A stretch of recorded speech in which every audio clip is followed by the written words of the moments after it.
Our guest lecturer, Eva Spörndlyn from Sweden, is already here with us. Welcome, Eva. I have worked myself as a researcher at the Swedish University of Agriculture during my professional life, and for very many years now I have had my focus on pasture and grazing, both grazing of natural pastures with mainly growing animals, but mostly dairy cows on pasture. And during the last 10 years, I have been working a lot with automatic milking and grazing in my experimental work. So that's my background. If I had been still actively with research, I would have been very stressed by this time because the pasture season is approaching very quickly, or has even started for many cows. Now I don't have any experimental work anymore. I have retired, but still work a bit. The topic of today is automatic milking and pasture, and I will talk a little bit about challenges or difficulties, and also about possible solutions. The focus will be a lot about the experiments that we have performed and the results that we have obtained in our experiments that we have performed at the research barn of our university, where we have long had an automatic milking unit. We were one of the first in Sweden to get an automatic milking unit at the university. And I was not so aware that you had so many seminars about pasture. So actually, we had this question which Hannah sent to me. Is it possible to successfully graze on farms with AM while maintaining a high milk yield? So I will try to answer that question. But I did add like one slide to say something about the general challenges which are not directly related to automatic milking, which I want you to remember and have at the back of your mind while we discuss grazing in automatic milking, because these general challenges with dairy cows on pasture are of course also relevant to farms who have automatic milking. And I would say that one of the problems that we have with grazing is the dairy cow intake, especially for high yielding dairy cows. And one of the reasons for this is that compared to silage, it takes much longer for the cow to eat pasture. So we have to make sure that she has the opportunity to eat. And of course, with a high yielding cow, you can imagine yourself, if you're standing in front of a lot of food, you can really shovel it in. But if you want to become satisfied when you're picking blueberries in the woods, it takes a long time. So for the cow, she does not get as big, usually she doesn't get as big a mouthful at pasture when she takes a bite as she would when she's feeding silage from the feed table. And this we have to be aware of when we talk and think about pasture.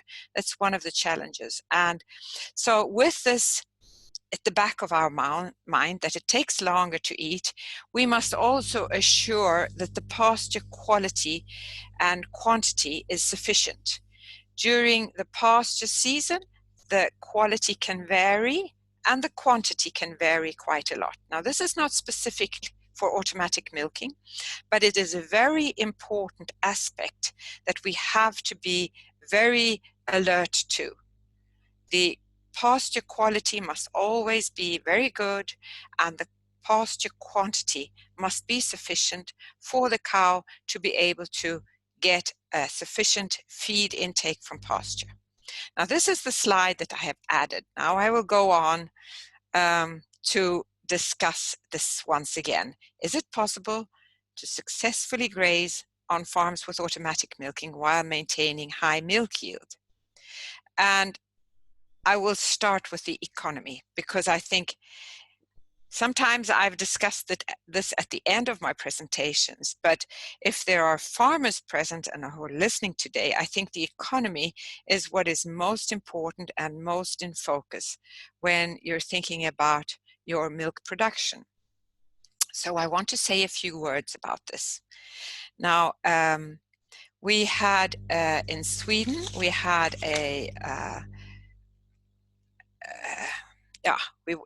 we want to see about milk yield, because the milk yield that we have when the cows are on pasture is the main factor that influences the economy. And in Sweden, we had a report from the Swedish Board of Agriculture where they, you probably are aware that we have a law in Sweden that says that dairy cows must be on pasture summertime.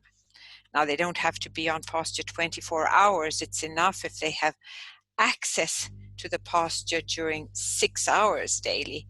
But still, it is a big issue that is discussed a lot in Sweden, that the dairy cows must be able to go outdoors every day, at least 6 hours. So the Swedish Board of Agriculture made a big report where they counted on this, and they came to the conclusion that pasture was actually, compared to having the cows indoors, you had not as good economy. It costs to have the cows on pasture. Now, in our study, we have also looked at the economy and the milk production a bit, and we did not compare having the cows indoors, because we are not allowed to have the cows indoors at all in Sweden. But we can have them on what we call an exercise pasture, which is the minimum that you need. They can go out and move on a green area. They don't have to provide the cows with grass, but they still have to go outdoors. Now, we made a study on how do farms with automatic milking compare with farms that don't have automatic milking during the pasture season.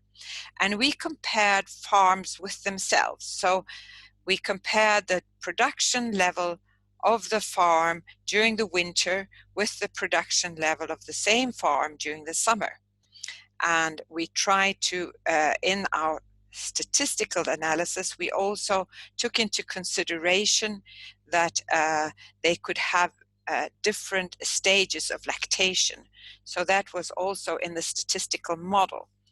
And we divided the cows, all cows in the Swedish recording system that had more than 60 cows. Now, I'm sorry, I think it looks like it was less than 60 cows. I didn't see that, but more than 60 cows on the farm.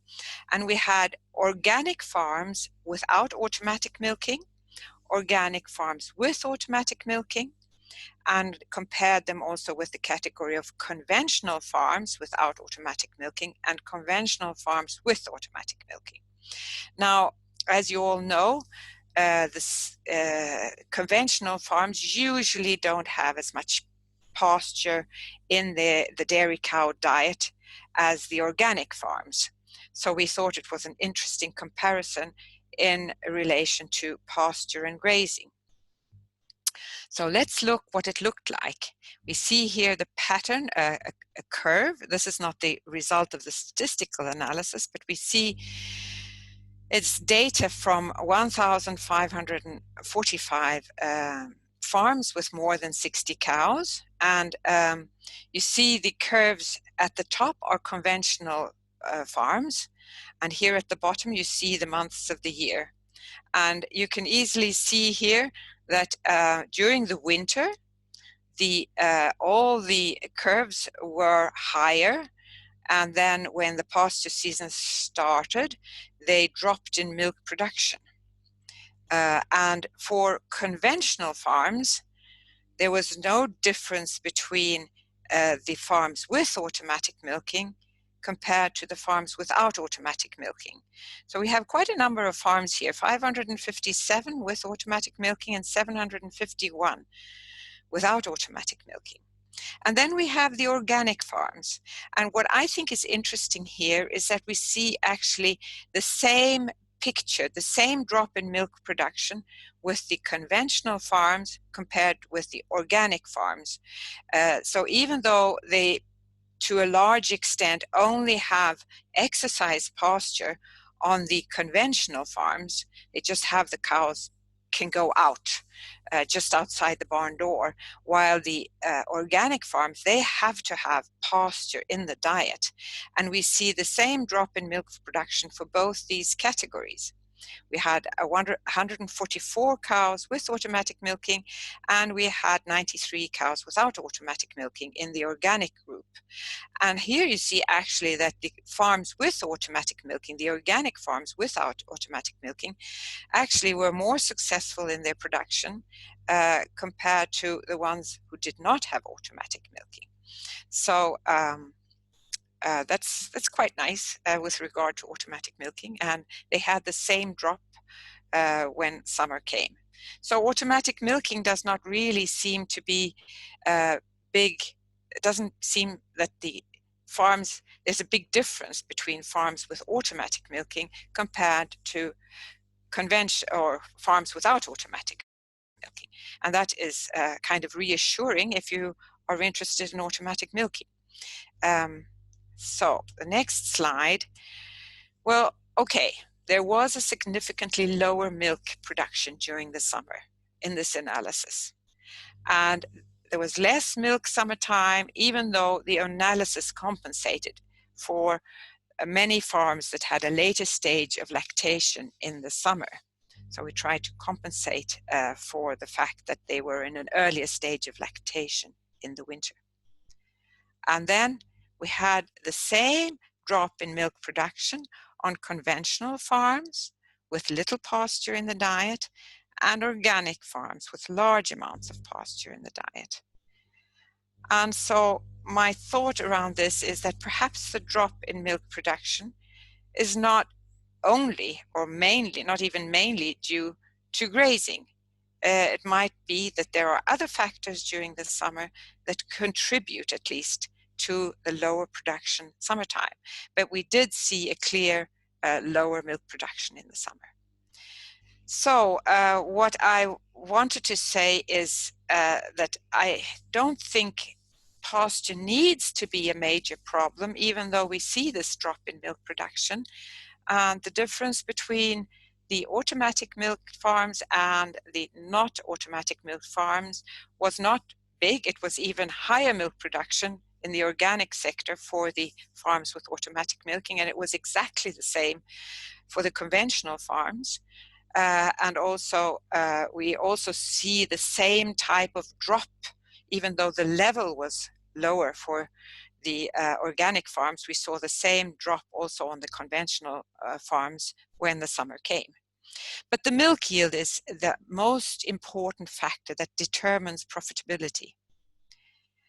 So if milk yield can be maintained at a similar level, then pasture is clearly profitable. And we have seen that in all our calculations based on experimental results. And we have tried to have people in economy who have kind of calculated on all factors related to pasture, and they came in several times they have come to the conclusion that if milk yield does not drop dramatically, it is profitable for the farmer with grazing. Another factor which I think is nice is that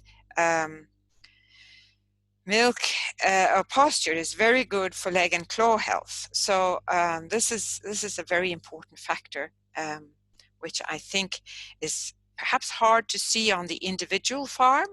But if you look at large number of farms and make an analysis of the health of many farms, I have here referred to a Danish study with 3,900 cows, which were studied for several, at least 1 year, or I think longer.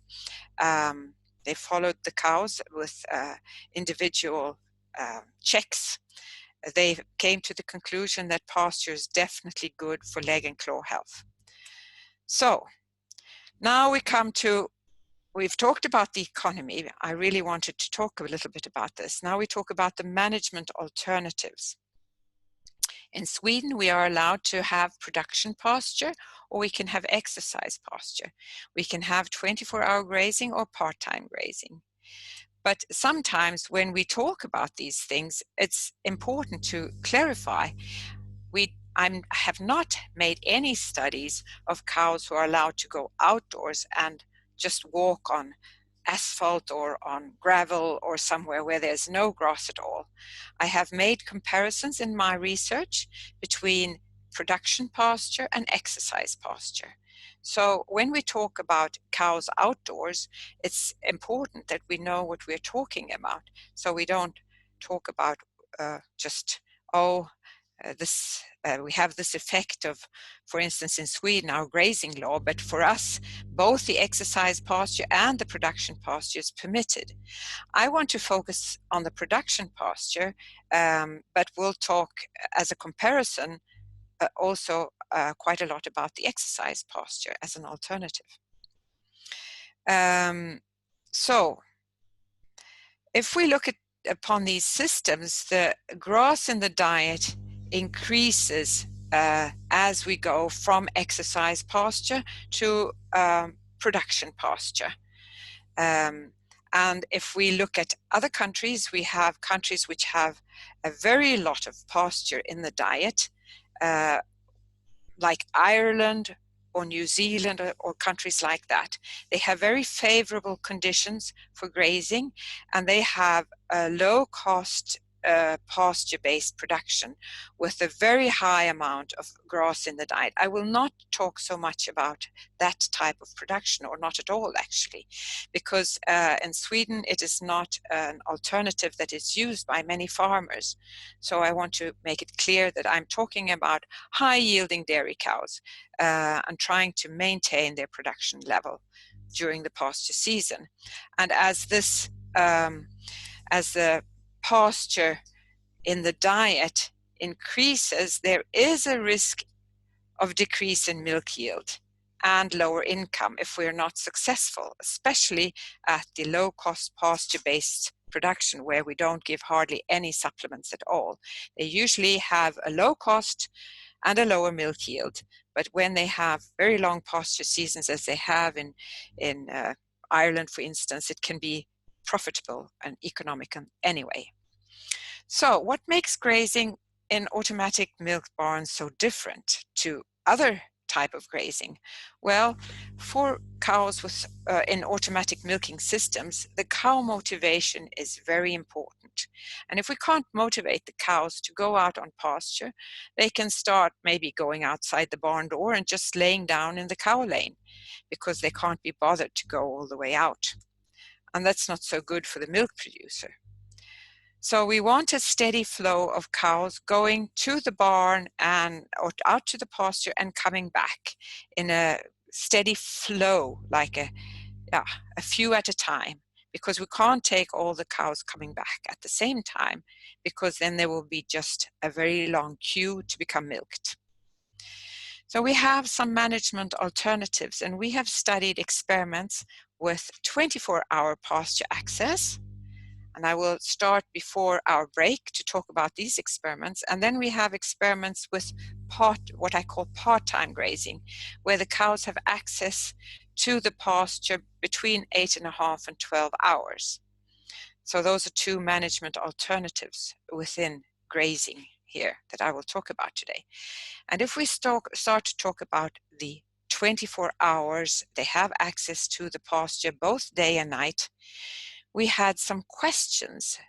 When we got our robot at the Swedish university, we were quite unexperienced and new and didn't know anything about automatic milking beside what we had read about the experience that they had in the Netherlands. The Netherlands were first to have robots. So one question that we put ourselves was, is the distance between the barn and the pasture very important? Must the pasture lie quite close to the barn? The second question we had was, if we have automatic milking, do we have to give them full indoor feeding? How much silage must they have in the barn, or can they actually take a lot of their feed from pasture? And the third question we also wanted to look at was, can we offer drinking water on the pasture, or will the cows not come home and be milked if they get drinking water out in the pasture area?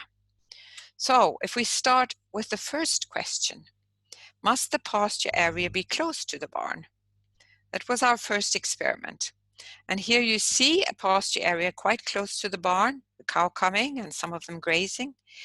And this was the experimental barn that we had before. And you see we had a pasture area quite near to the barn. The star here is where we had the automatic milking unit. The blue round things are just places where we keep the dung, so the cows that had to go to a more distant pasture that we wanted to compare had to go around these and come out to the distant pasture. So the near ones had very close to the pasture, and the distant pasture was a bit away, not really very far. You see here it was 50 meters to the close pasture. It was just the length of the stable. And it was 260 meters for those who had to go more far away. The distance to the most far away part of this pasture was 330 meters, and this one was 850 meters. So recently milked cows could go out to graze, and they had access to the pasture 24 hours a day. And they had supplements in the barn. They had concentrates, and I also gave them silage. And the reason was that we were very unexperienced to automatic milking, and I was not sure if the cows, if this would work with supporting their roughage intake with pasture only. So I didn't actually dare to take away all the grass silage indoors. And you see here the 50 meters in the close pasture near, and the distance pasture was 260 meters. Here we get the results. You see here there was a significant difference in milk yield between the cows who grazed near. They had a higher milk yield compared to the cows who grazed far away. The milking interval was shorter, and the pasture time was much higher for the being outdoors, and also for grazing was significantly higher for the cows on the near pasture compared to those who were far away. So also we saw that as the season progressed, the cows on the distant pasture who had to go around the barn to graze on the other side, they became more and more reluctant. They didn't want to go to the distant pasture. Early in the beginning of the season, they would go, but then later they would go less and less. So the answer to the first question based on our research is that yes, we got a higher milk yield, a higher milking frequency, longer outdoor hours, and longer grazing hours. However, I would like to say that other experiments, for instance, experiments performed in the Netherlands, they did not see any effect of distance. But based on all my experience during these years, I would say that pasture should preferably be close to the barn, and I think it is an enormous advantage if the pasture is close to the barn. We could see how the cows were so comfortable in coming and going between the barn and the pasture when the pasture was closed. It was like the grazing area, the pasture was like an extended part of the barn, and the cow traffic flowed very nicely. A few cows could go in, get milked, and then come back out again. And they were very comfortable knowing that their friends were there and that they were just close by. And it was, you could see that it worked very well. Also in other experiments I have performed, we have seen that it has worked well. So the next question is silage supplements. How much do we need to give them indoors to get the system to work? In all my experiments, I have never actually studied supplement taking away concentrate supplements, because I know that the Swedish farmers are very concerned on trying to maintain milk yield. So I've had a fairly high level of concentrates in all the experiments, but always the same level in the two treatments. So we had one group who had silage ad libitum indoors and also pasture. They had access to pasture, but they could eat as much silage as they wanted, high quality silage. And the group who had less indoor feed had the 3 kilo dry matter silage indoors. And as I said, this experiment was one of the first experiments we did. Today I would have had the low group have no silage indoors and only concentrates to see how that worked, but I didn't dare to do that in this first experiment. The pasture and silage had the same energy content and there was no shortage of pasture. So if you have a shortage of pasture, the results are not applicable. Of course, you have to give them silage indoors, or if the quality of pasture is bad. But now we had good quality and sufficient quantity. And we also had the near pasture and the distant pasture, the same setup as before. And here we see that we had no difference in milk yield or milking interval or time on pasture on these two treatments with ad libitum silage or only 3 kilo dry matter silage. So we had no favorable effects of high levels of silage on milk yield, frequency, outdoor time, or on number of cows fetched, but we had no pasture shortage at all during this experiment, the entire summer. And finally, the last question before we take a break is the drinking water on pasture. So the question we put ourselves was, and we knew that it was common that water was only given indoors. This was in the Netherlands where they had the first robots, because they wanted to make sure that the cows came back to become milked often when they were out on pasture. So they only gave them water indoors and thought that they would become thirsty and come in, and then they would be milked before they could go out again. So we were wondering, if water is only available indoors, will the cows drink too little? Can this decrease milk production, perhaps? On the other hand, if we give water on the pasture, will the cows actually return to the barn often enough to maintain a high milking frequency? So in both ways, we actually didn't know at all how this drinking water would affect the cows. So we wanted to test this. And we had 2 summers, and the experiments were not so long, they were 6 weeks. We had 2 groups with exactly the same grazing conditions. One group with water in the barn and on the field, and the other group who only, so B is barn and F is field, and the other one was group B, who had drinking water only in the barn. So you see here we divided the near pasture into 2 parts, where one group had no water trough here. You see there's no water, but the other group had water out on the near pasture. And this grazing area was not sufficient to supply them during the whole experiment. So during one period, both groups had to go to the distant pasture, where one group would be grazing with water outdoors and the other group would only have pasture and would have to go back into the barn to drink. And the results were that there was no difference in water intake, milk yield, or milking frequency between the groups on an overall level. One thing you need to think about is we do not know what the results would be at longer differences.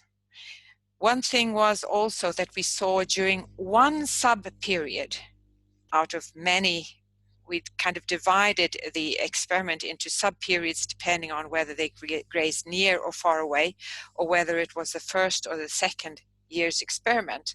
During one sub-period, during the 2 years, when they grazed far away, we did see a lower milking frequency for the ones who had water in the barn. But when we took all the data and put it in one general analysis, we saw no differences. Also, the cows who had water out in the field, they drank a lot of their water intake outdoors in the field. While the cows who did not have water in the field, the first thing they did when they came back to the barn was to drink a lot of water. So they obviously liked to be able to drink outdoors if the water was available, but it did not affect their total intake of water or the milk yield, this treatment. So I would personally say that if you don't have the barn very far away and you can apply the same type of distances as we had in our experiment, I would prefer to give the cows water on pasture if possible, as they obviously they drank 30% of their water outdoors, the ones who could drink outdoors. Finally, it's almost time for questions and a break. I just want to say one word. We've had some studies, which I will not present here. They were not very deep studies, but I want to emphasize how important in automatic milking the leg and claw health of the cows are, because if they have problems with infections or are in any way don't have good leg and claw health, it hurts when they walk, they will not be so interested in walking back and forth as they need to do. When they are in a conventional system, someone will herd them out to the pasture field and will wait for the cow who has a bit of a sore feet to reach the pasture. Now the cow has to be motivated to go herself, and if her legs hurt, obviously she will not walk back and forth. So, pasture near the barn gave more milk. Grass silage ad lib was not necessary if the pasture quantity and quality is high. Drinking water can be given only indoors or indoors and outdoors in the field at distances similar as in the experiment. And good leg and claw health is very important. So I'm 5 minutes late, but I think Hannah talked for like 5 minutes, so I hope you excuse me. Yes, and we do have one question Yes. about the distances of the pasture. So what do you think is the longest practical distance to a pasture? It's hard to say. We do have longer distances at the barn that we have now. We don't have so close, even though when they built the barn, they promised me I would have the pastures right outside the barn door because they knew I thought it was important. But there were other aspects that made the distances became somewhat longer. I can't really say a distance. I would just say that make all the efforts you can to make the distance as short as possible. You could probably get away with longer distances as well. But I also think that it's important that the cow lane, that it's not too complicated and that cows can see where they are heading. Now, if we go back here to these pictures, you can see here that there was where we keep the manure here. So when they came out and they had to walk past this, they couldn't see where they were heading. The barn and the manure containers were in the way.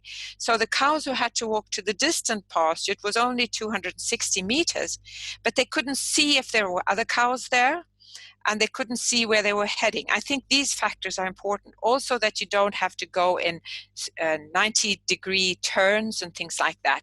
But you can have a turn or a slow, a kind of a bend in your cow lane, which is not too sharp. And that works also. But I think it's a good advantage if the cows can see where they are going and do not kind of have to walk out into a lot of, can't see if there are herd mates out in the barn.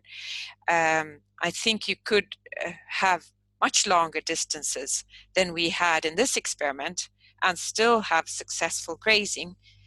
But I do think that if you can have it as close as possible, it's good.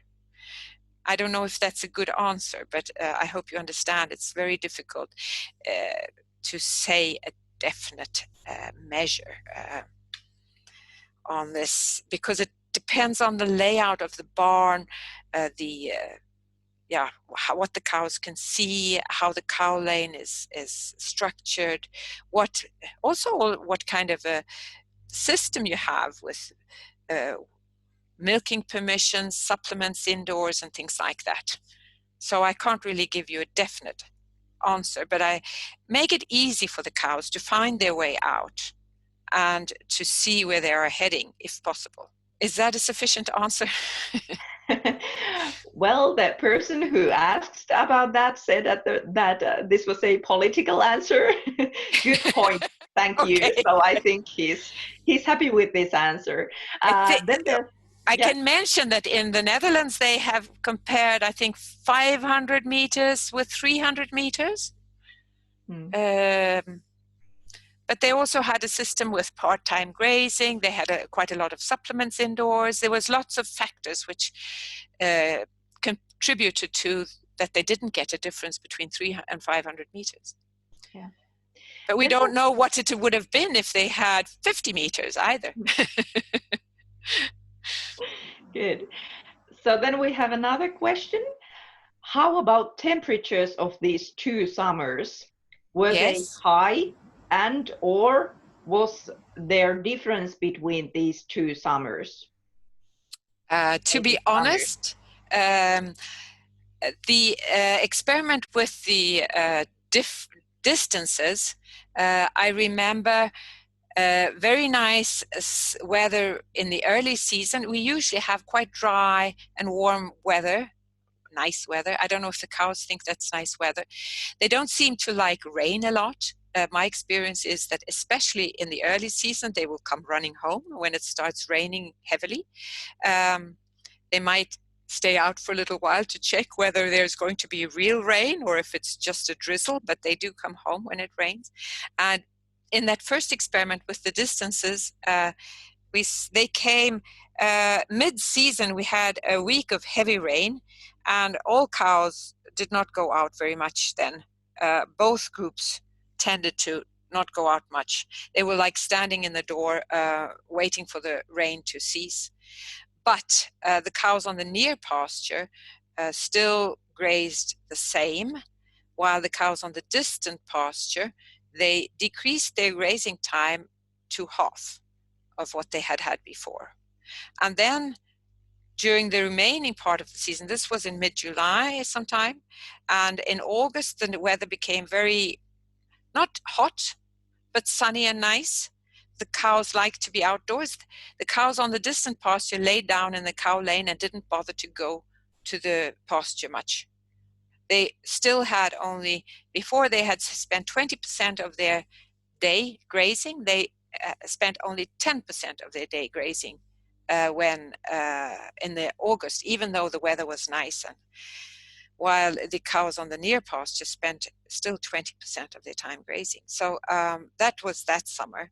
The second and third summer, the ones with the water experiment, I don't quite remember the weather there.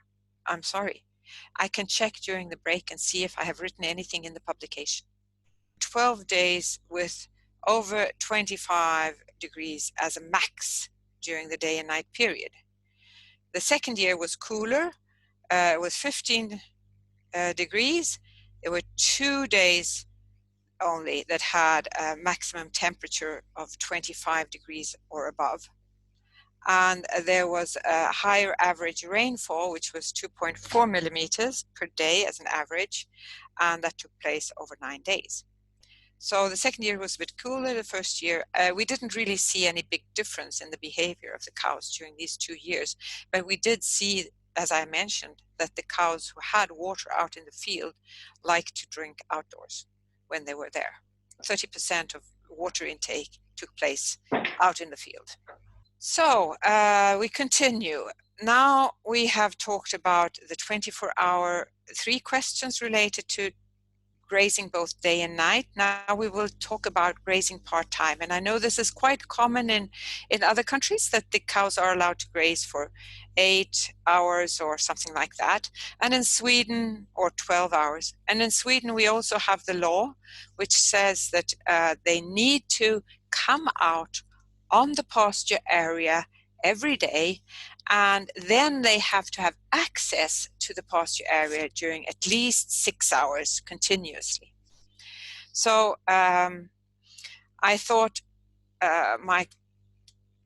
my question was, okay, we have variations in quantity and quality of pasture, and if we have some indoor feeding and have them indoors part of the day, perhaps we can compensate for periods when we don't have the best type of pasture. And that way we can secure a high milk yield. Also, I thought that when they were indoors part of the day, at least 12 hours, then the milking frequency can be maintained at a high level. And we have less fetching of cows who are late for milking. That would be less work. And it's easier for the farmer to observe signs of ill health, to inseminate and things like that, if they're not out during the entire 24-hour period. So these were some of the advantages, and I got research money to make some experiments with part-time grazing. And I wanted to compare the Swedish law, like I said, says they have to have access to 6 hours pasture a day. That doesn't mean that they have to be outdoors, but they have to be able to be outdoors 6 hours per day at least. And farmers are afraid that the intake on pasture is low. But I was thinking that if we still have to have them outdoors every day, if they were offered really good pasture, could that compete with the common or most common system in Sweden in automatic milking, where they have full indoor feeding and just an exercise pasture area? So I was actually not sure that production pasture could compete with full indoor feeding, but I wanted to test whether the farmers could benefit from actually utilizing pasture. And to be able to convince someone, we could not say that, okay, we give them a normal silage that is left when the winter season is over. Maybe that's not the best pasture that is left in May. But we decided that if we were to test these systems, we would try to offer them the best possible silage and the best possible pasture. So in all these experiments, and that's the same with the early experiments I mentioned to you before, we have aimed at a high quality silage when we have given supplementary feed. So this is the first cut in the spring, silage from the first cut that we have offered them. And the energy content has been around 11 megajoules per kilo dry matter. And of course, we couldn't determine the pasture quality beforehand, because that is dependent on the weather and how successful we are. But we really tried to give them the best possible pasture with the conditions that we had. And the first experiment, they had access to pasture for 9.5 hours per day, between 6 in the morning and 3:30 in the afternoon. And we had one group with exercise pasture, and they had a small exercise pasture area every day. So it didn't really offer them anything to eat, because once they had eaten the first day or so of the experiment, they would eat what was there, and then the regrowth was not so fast, and it was a small area compared to the number of cows there. So there were a few straws that they could eat, but nothing that could actually support them with any nutrition. I would say a maximum of 1 kilo dry matter per cow and day, absolute maximum. They had good silage indoors, and they had that ad libitum both day and night. The production pasture group, they had a high pasture allowance, and they got new pasture every day. And during the hours that they were non-grazing, I have spelt that a little bit strangely, but non-grazing hours, when they were had to be indoors, between 15:30 and 6 the next morning, they also had silage ad libitum. So here is the figures of their production during the experimental weeks, and I have on purpose not given you the legend for the two groups, But I was very happy because the pasture group was the red group, and they immediately had a high milk yield. They surpassed the other group and continued throughout the experiment with a higher milk yield, the whole experiment. So I was very happy and thought, wow, look at this. This is really nice. But then I started calculating on the figures, and I saw the silage intake in the two groups. I saw that the exercise pasture group had eaten 2.2 kilo dry matter silage, and the production pasture group had eaten almost as much. They had eaten 10 kilo dry matter silage indoors. So, and they only grazed around, we had behavior studies, and the cows on the production pasture group only grazed around 2 hours per day. They grazed a few hours in the morning, and then they went home and lay in the barn, even though they didn't get the silage until in the afternoon. It was a high yield, but the costs for the farmer of supplying the cows with both silage and high quality pasture, well, that was much too expensive to be interesting in my point of view, and I think the farmers would agree to this. So this was not a very interesting management system, even though I got a higher milk yield. So the next year I decided, well, I have to repeat this and do it in some other way. I have to restrict the silage intake during the night to make them motivated to eat pasture during the pasturing hours. And by this time we had moved to another research barn. We had a new experiment also with daytime grazing, 12 hours per day. And the exercise group had the same treatment. They had the same small pasture area every day, and silage ad libitum, a free access to silage both day and night. But the production pasture group, they had new pasture every day, but they were only allowed 6 kilo dry matter silage indoors. So we restricted the amount of silage they could eat indoors. We also extended the grazing hours to 12 hours per day. So I was hoping that we could get a more economical system, and that the cows would graze more than just 2 hours every day. We would be more motivated, would be hungrier. Eva, sorry, can we take one question? Yes, sure. Here. So there's a question that what kind of indoor housing stall type or dimensions or ventilation or cooling those cows had? How much might an optimal indoor housing affect to compare to grazing? So can you tell us something about the housing system you had? Yes, we had a newly built barn constructed for automatic milking. I think it was quite nice. Good cubicles for resting, good mats, feed troughs where we could measure the individual intake of each cow, so we could actually see exactly how much they had eaten. Pretty conventional new built barn with good cooling system. Of course it could get a bit warm summertime, but not too hot. So in the second, this is the second experiment. The first experiment was an older barn, but it was a good environment in my view. It was it was a good environment, I think, with comfortable for the cows. They were well kept. They seemed to be very comfortable indoors. So I can't really go into details what type of cooling system they had or anything, but in both systems they had like scrapes that scraped the dung on a concrete floor, but the cubicles were soft.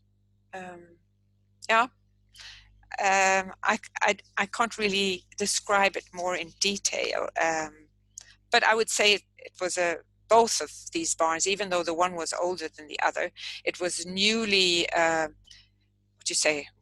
fairly new with the equipment in the barn, even in the old barn, because we had taken out all the old equipment and put in the automatic milking system with the loose house cubicles and everything.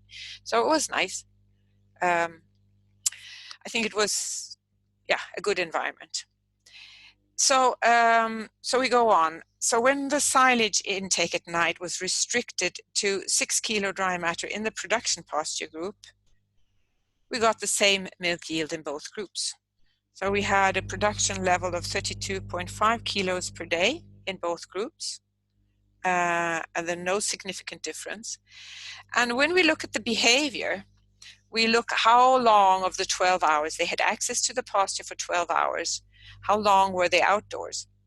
And you see in the first experiment, the cows on the production pasture were outdoors for 3 hours, and the exercise group also went out every day, but only for 2 hours. They went out and laid down in the pasture and enjoyed being outdoors. The second experiment, even though we had extended the number of hours they could be outdoors to 12, they were only outdoors 4.5 hours per day. And the exercise pasture were also outdoors. The exercise pasture always had the same times when they could be outdoors as the production pasture group, and the same level of concentrates. And when we look at how much time they spent grazing, this is when I became really disappointed. You see, even in the second experiment, they only spent 2.3 hours grazing in the production pasture group. Now, when you look at the exercise pasture, I want to make you aware of the fact that even though they spent 1.1 hour grazing, the mouthful was very small. They hardly got any grass at all when they were eating, because it was a very small area with a lot of cows on it. So basically, it was just a few straws that they would eat during these 1.5 hours.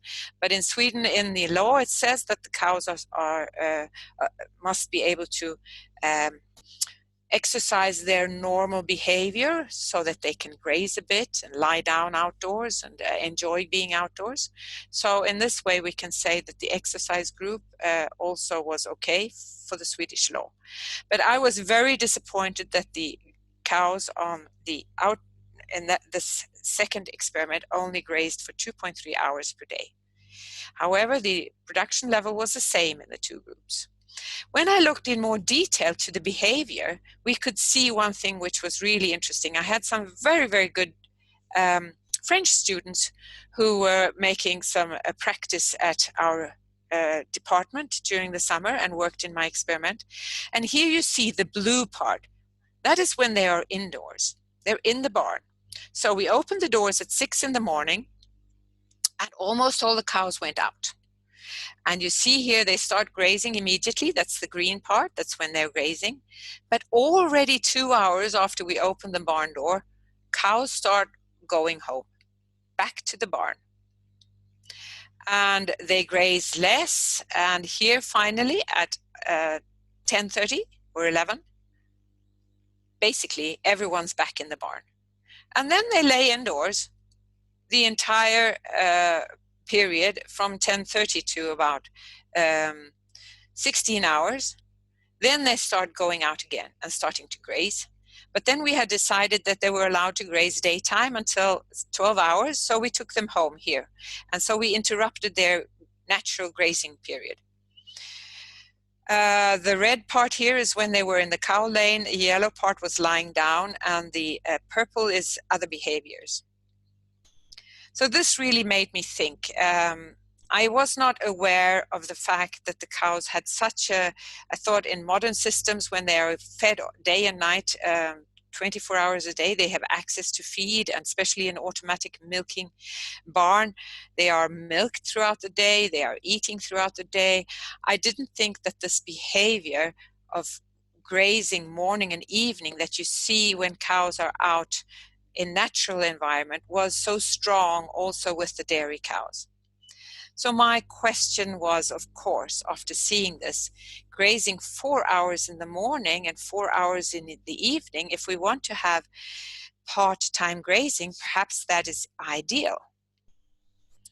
So I applied for more research money, and I also thought that perhaps night grazing would be an alternative. In Scandinavia, the summer nights are light, and a lot of farmers were asking me, why don't you have the cows grazing at night? It would be much nicer, and it's cool, and they are not so affected by the hot sun. So we included 2 experiments, one with morning and evening grazing and one with nighttime grazing. And all these experiments, 2, 3, and 4, had 6 kilo dry matter silage for the cows in the production pasture group when they were restricted indoors. So they did not have any more silage ad libitum. So I thought it would be interesting to see how these systems worked. So here we have the slide from before with the daily grazing. I see here I had 2.3 hours of pasturing time in the slide before, but I'm sorry about that. They spent 20% of the time they had access to the pasture grazing. So here is the first experiment, 2 experiments which you've already seen. And then we have the third experiment, actually the nighttime grazing experiment, which you see they didn't really spend much more time grazing when they had nighttime pasture, which was rather surprising to me.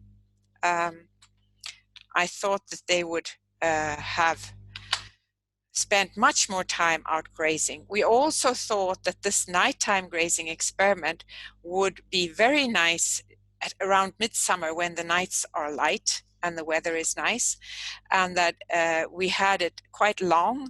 We started at midsummer and then we had the experiment running until mid-September, because we thought this system will be very nice and work very nice around midsummer, but it will not work when the nights are getting dark, because cows do not like to be outdoors and active in the complete darkness. But we didn't see anything like that. We didn't see an effect of the decreasing light. And the reason for that was that the cows on this behavior, this treatment, this experiment, when we opened the doors in the evening, at 6 in the evening, the cows rushed out, were very eager to graze, so they were quite apparently hungry. They were very motivated to graze. And then they grazed very intensively for 2.6 hours, and then they went back into the barn and lay down there. They didn't, even on nice nights, they didn't lie down on the grass grazed area, even when it was dry and nice and very, very nice weather conditions. They didn't. They just went back into the barn and lay down there. And then, to my disappointment, they didn't go out again. I thought at least they would go out in the early morning again. They would be hungry because they didn't get any silage indoors during the grazing hours. But they didn't go out in the mornings either. So that treatment, in my view, didn't work as well as I had hoped. And when we looked at the morning and evening, we did see much higher grazing activity for these, even though they had less hours access to the pasture. They grazed 3.7 hours, 43% of the time that they had access to the pasture. They were actually actively grazing, an average. It seemed that they were very motivated. We took them out 6 in the morning, brought them home at 10:30, and then we opened the doors again at 4 in the afternoon. And every time we opened the doors, they would go out and become very active grazing. So they were kind of motivated by this, opening the door and closing it, and having access during the times when it is natural for cattle to graze. It's very many behavior studies of cows in natural environments have shown that they have one long grazing period in the mornings and one long in the late afternoon and evening. So here they were allowed to perform their natural behavior. And they all had, in all 3 experiments, they had 6 kilo dry matter. Now, you can't really do a statistical comparison between experiments that were performed in different years, but it is quite a big difference. So you wouldn't be able to say anything about the difference between 2.4 and 2.6 here, but I would say that it does seem that with shorter hours access to pasture and longer grazing hours, that we can actually say something about this system. So for once, cows on the exercise pasture I haven't presented here, but they grazed 0.6 to 1.1 hours, between 5 and 11% of the time, always significantly less. And when they grazed, they didn't get much in each mouthful, as I mentioned earlier. So here are the cows at the nighttime pasture, and we were very occupied when we planned this experiment in how should we do this so that we can make our behavior studies when it's completely dark in September and we won't be able to see the cows. So we bought very expensive night binoculars to be able to watch and observe the cows in the middle of the night when it was dark. But they were never out when it was completely dark at all. So that was not quite necessary. So the results in milk yield, here we see kilo milk. And you see here that we had no difference in milk production in this nice system of morning and evening grazing. Quite a high level of milk production in that experiment also. That also depends on what cows you can get free to participate in your experiment. But they maintained a high level of production. And although there was a kilo's difference in milk production, there was a big variation between the individuals in the group, so it was not a significant difference. Here we saw no difference. Here we had a high milk production it was the first with the ad libitum silage. And here on the last, we had a significantly lower milk production in the production pasture group. You see here, the exercise pasture had a higher milk yield. So I would not recommend the night grazing system in a part-time grazing management system. And here we have, this was the kilo milk, and here we have the energy corrected milk. And actually in the energy corrected milk, we did not have a significant difference between the exercise and production pasture in the night grazing system.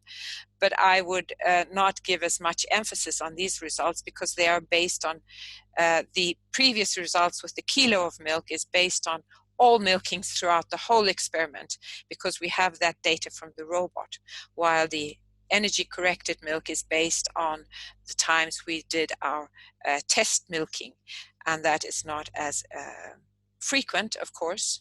We only did test milking every second week, and that's not as frequent as the everyday milk yield that we get here. So I would put more emphasis on the everyday milk yield than on the energy corrected milk in these results. So we see here that the night grazing system was not so beneficial. We had the same milk yield in the morning and evening grazing system, and we had a higher milk yield when they had ad libitum silage, but that was very expensive. So the conclusion, daytime grazing, there was no difference in yield, and morning and evening, there was no difference in yield, but night grazing, we had a higher yield with the exercise pasture. And the conclusion of the behavior, that the grazing morning and afternoon gave the highest outdoor time and grazing time. So can pasture compete with indoor feeding and an exercise pasture? Well, yes, with a high quality pasture and a high quantity also, quality and quantity of pasture, I would say.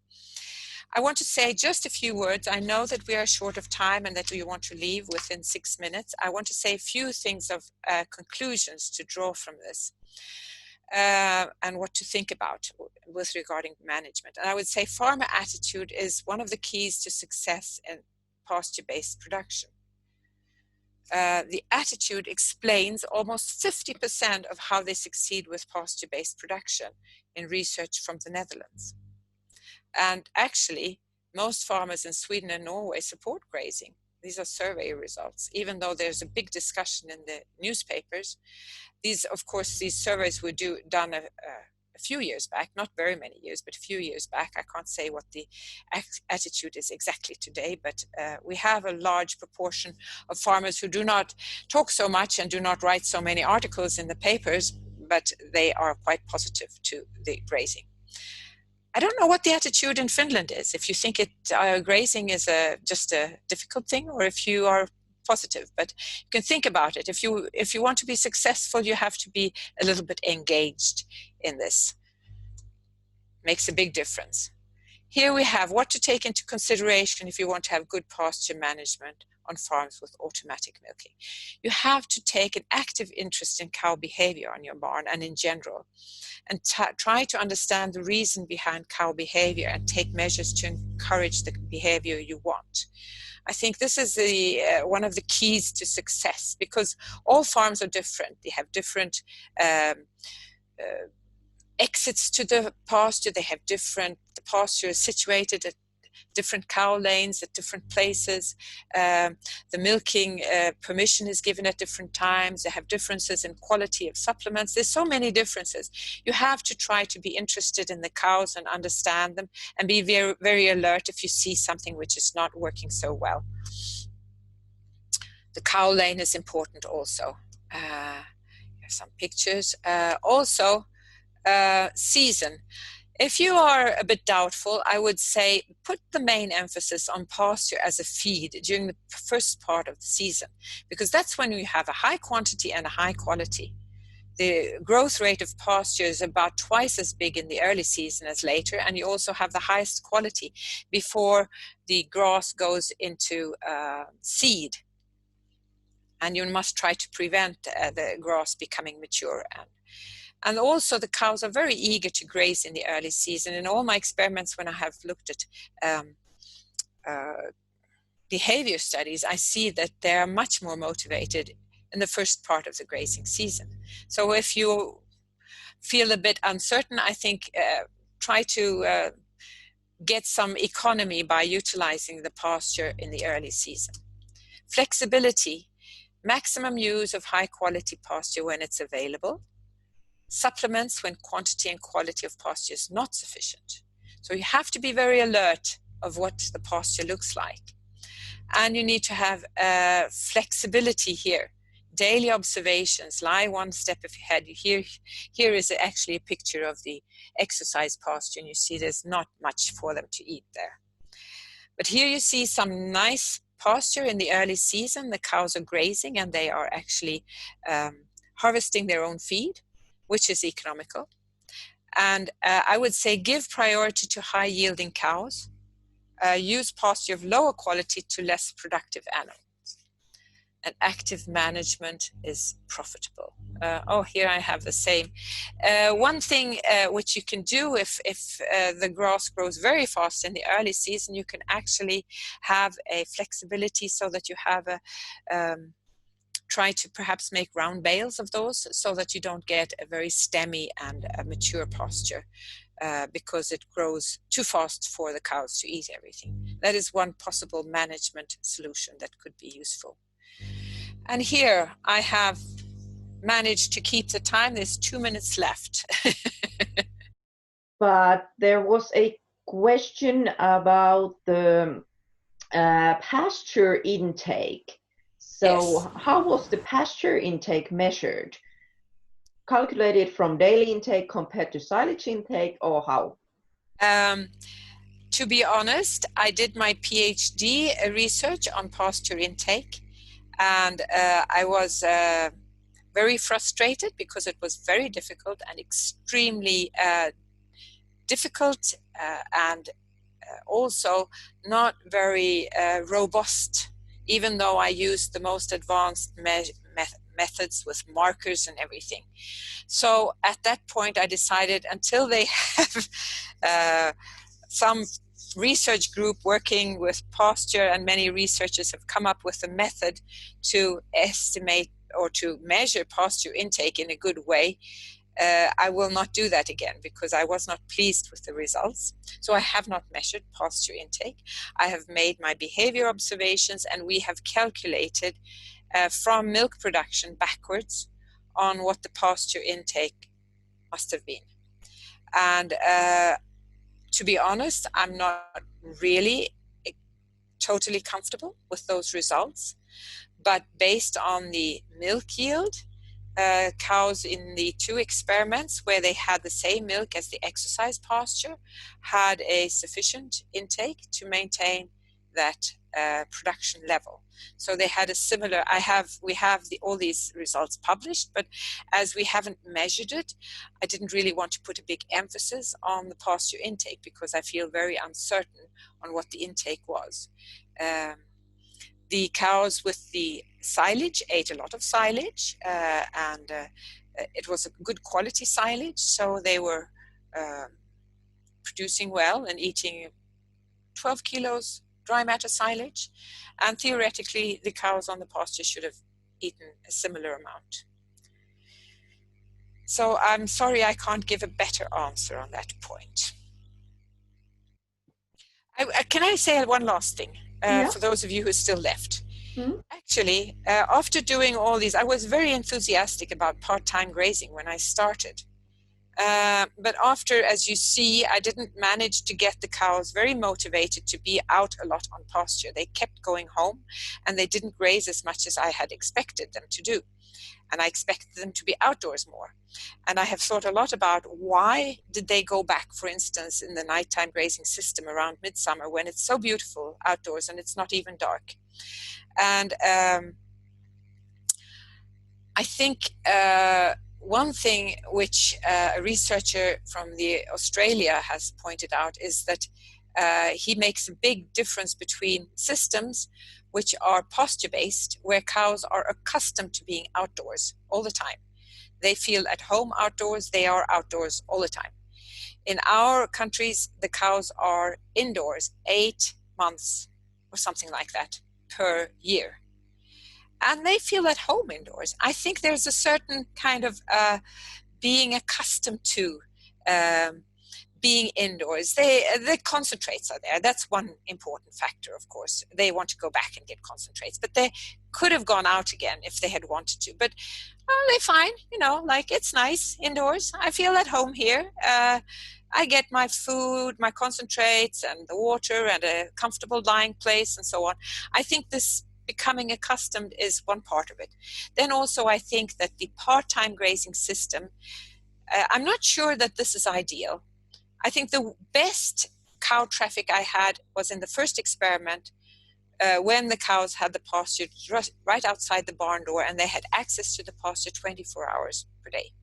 They regulated when they wanted to go and where they wanted to go by themselves. And if you have a fairly good pasture fairly close to the barn, I would say, why not just let the cows regulate that themselves instead of trying to interfere and fetching them and deciding that they are allowed to graze for 8 hours or 6 hours or whatever. So I would have, if I had not retired, I would have done an experiment with part-time grazing compared to grazing 24 hours. Okay, thank you. That was quite interesting to hear also. Yeah, and this is a big topic in Finland right now. Yeah, and I can imagine. And I think farmers are really interested in grazing, but especially farmers with milking robots. Can I just one short story that I heard, which is not based on any experiment or anything, but my husband had contact with a farmer and he had automatic milking, had introduced it on his farm, and the first year he had big problems because they wouldn't come back to become milked very often, and he was so stressed about this, but he really didn't know what to do about it. And then before the second grazing season, he decided, what am I going to do about this? I don't have any good solution. I think it was an organic farmer. Anyway, they tended to be outdoors a lot. But the second grazing season, it solved itself. All of a sudden, he was getting perfect cow traffic and they were going back and forth. It's kind of funny that you can't always predict what the cows will do and how to get it working. And that's why I say you have to try to take a certain interest in how things are working and try to understand the cows, and it can also vary over time, probably depending on what cow group you have and exactly how you have, where the doors are, what type of milking permission you have, and things like that. So don't give up. If you have successful grazing, 50% of the what you say, success depends on your attitude. So I really hope that people don't give up, and I think it's so nice. There's one philosophical question. Is pasture more consumer or cow comfort driven? Well, I think from the start it was it was practical. I mean, we have a tradition of feeding cows pasture before we had all this high quality feedstuffs. And then in Sweden we had at least a lot of cows taking their cows indoors because they found it was more rational. Now with this law, I think it's the consumers and the society which wants grazing. And many of the high producing farmers with larger farms, there's a big drive in Sweden at the moment. There's big discussions, and the farmer organizations are pushing for taking away the law that dairy cows have to be outdoors in the summertime. So there's a big movement towards that. But I did want to mention that older surveys just a few years back, not very many years back, showed that many farmers are positive, but they are not the ones who write in the newspapers. They are okay with this. But I can understand that it's difficult for very, very big farms because the logistic problems can become quite great. I think if we look in a very long perspective, at least in Sweden, there is a very strong consumer movement for animal welfare. And I think there's also a consumer move towards more vegetarian feed. It's quite strong in Sweden, especially in the younger generation. And so I fear that if we take away the pasture law, the ones who still kind of are positive will become more doubtful to Swedish milk production. And I think if we want to defend that we have a good environment for the cows, I think pasture is important. And I do think that the cows, at least in the early season and to a certain extent, all the cows on the exercise pasture went out for a while. So they did appreciate being able to go outdoors. So also for cow welfare, and because it's nice to do nice things with the animals, to do things that they like.